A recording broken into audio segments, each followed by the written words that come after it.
আসসালামু আলাইকুম। আপনারা হয়তো এখন স্ক্রিনে দেখতেই পাচ্ছেন যে আমাদের কিশোরগঞ্জ হাওর অঞ্চল এখন পানির তলায়।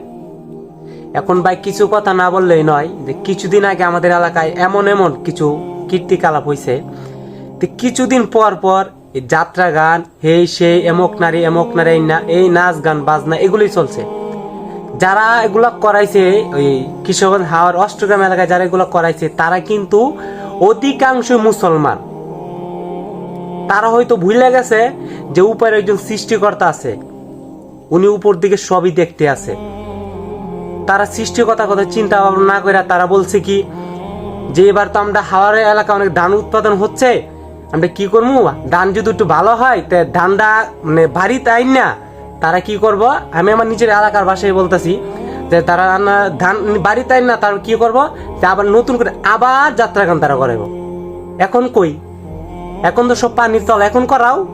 এখন তো তোমাদের কেউ না করতেছে না। আর নাহলে এটা যদি না পারো তাহলে আরেকটা কাজ করতে পারো। তোমরা যারা যাত্রা গান করাইছিল, এখন যারা যাত্রা গান করাইছিল তাদের দানও কিন্তু পানির তলায়।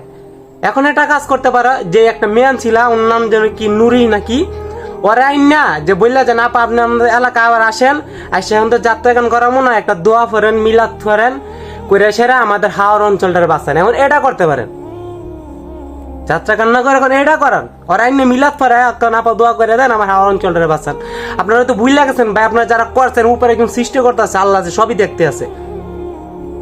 আল্লাহর গজব যখন দেয় তখন শুধু খারাপদের দেয় না, তখন যারা গরিব মিসকিন ভালো যারা আছে তাদের সবাইকে আল্লাহ গজব দেয়। এখন পড়ছো না সবাই পানির তলে, পড়ছো না, এখন হাই উল্লাস করো। আমার নিজের দানও পানির তলায় ভাই, কিছু কথা না বললেই নয় ভাই। বলতেছি যে যারা এগুলা করছেন ভাই, কখনো সময় আছে তওবা করেন, আল্লাহর কাছে তওবা করেন ভাই, মাফ করেন।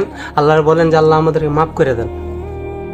বহুত হয়েছে কিছুদিন পর পরে যে যাত্রা গান হেই সেই, এখন কই, এখন তো সবাই আল্লাহকে ডাকতেছে, এখন করো, এখন যাত্রা গান পালা করো, এখন তো সব পানির তলা, এখন করো না। আল্লাহ মাফ করুক, আল্লাহ যেন সবাইকে বুঝার তৌফিক দান করুক, আমিন।